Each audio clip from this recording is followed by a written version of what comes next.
Ah, vous êtes déjà là? Ça tombe bien. Bon, c'est pas grave. Je finis ma clope, mon café ou on y va direct? On y va direct? Allez, d'accord. Donc, allez, clap.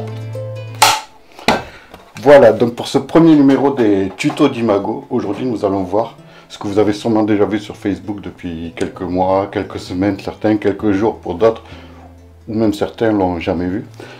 Il s'agit de voir comment on fait des photos en 3D sur Facebook.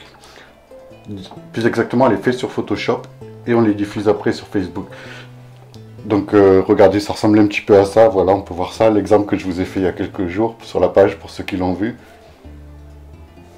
Voilà, donc pour commencer tout ça, donc on va ouvrir notre logiciel Photoshop, notre petit logiciel préféré. Pour ceux qui l'ont pas, désolé, il y aura d'autres tutos par la suite où vous n'aurez pas nécessairement besoin de Photoshop pour travailler. Mais... Donc là, on attaque de suite sur cette photo de Margot que je vous ai faite.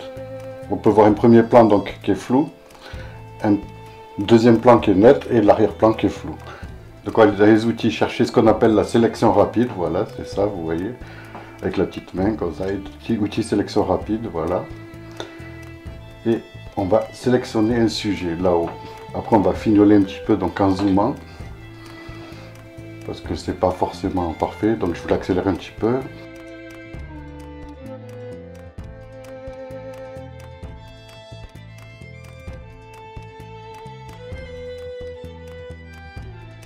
Voilà, une fois que la sélection est faite, là, ce qu'on va faire, c'est POM-J. Ça va nous permettre de créer un nouveau calque avec ce qui a été sélectionné. Voilà, donc une fois que j'ai mon calque dupliqué, on va attaquer le premier plan avec l'outil de sélection rapide. Voilà, donc une fois qu'il est sélectionné, pareil, on va faire commande J pour dupliquer juste ce qu'on a sélectionné. On regarde en effaçant le calque d'arrière-plan ce qu'on a sélectionné, voilà. Donc voilà, là on a notre premier plan.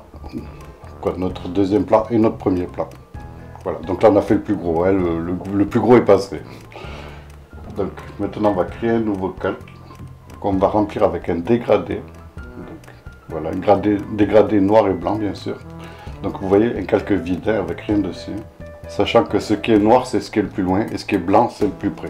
Voilà, donc une fois que ça c'est fait, on va sélectionner plan par plan. Donc on va enlever comme vous venez de voir, on vient d'enlever le plan où Margot est nette. Et on va sélectionner juste le mur qui est devant elle. Voilà, une fois que le mur est bien sélectionné, ce qu'on va faire, c'est qu'on va le peindre de la couleur de là où il est par rapport à ce que je vous ai dit. Ce qui est noir, c'est tout au fond. Ce qui est blanc, c'est tout devant. Voilà, donc on prend un pinceau assez gros pour aller assez vite. Avec Alt, on vient choper une couleur à peu près au niveau où elle est, où il est le premier plan, voilà, donc assez clair comme vous voyez. Et là, on repeint tout le mur. Donc là, on peut voir que j'ai oublié une partie, effectivement, quand j'ai peint sur le côté, mais c'est pas grave, je rattraperai plus tard, vous allez voir. Donc là, on va faire pareil avec le deuxième plan, qui là est net, donc il est un peu plus loin, donc un peu plus foncé. Donc on va prendre notre petit pinceau et avec notre outil pinceau on prend une couleur qui est plus éloignée, donc plus sombre comme je vous ai dit. Voilà, et on va peindre tout le plan, voilà comme ça.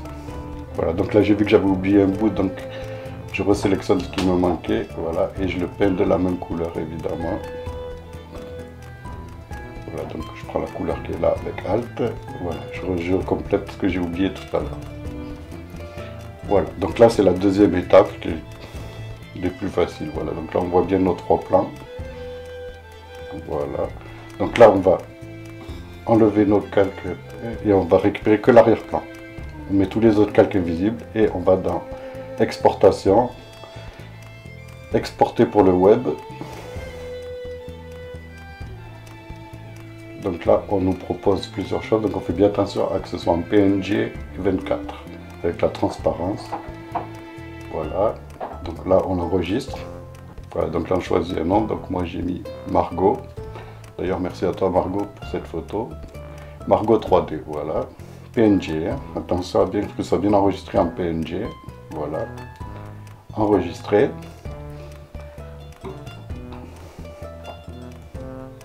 Voilà, des fois selon les machines ça met un peu plus longtemps, ne vous inquiétez pas, c'est normal.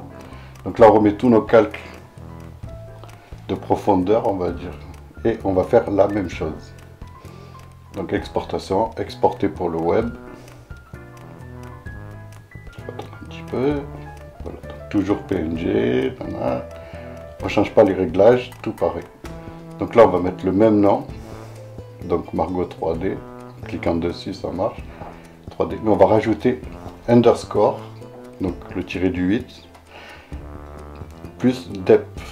D-E-P-T-H, ça veut dire profondeur en anglais, voilà. Donc c'est un calque de profondeur, on peut dire ça comme ça. Voilà. Et enregistrer. Voilà.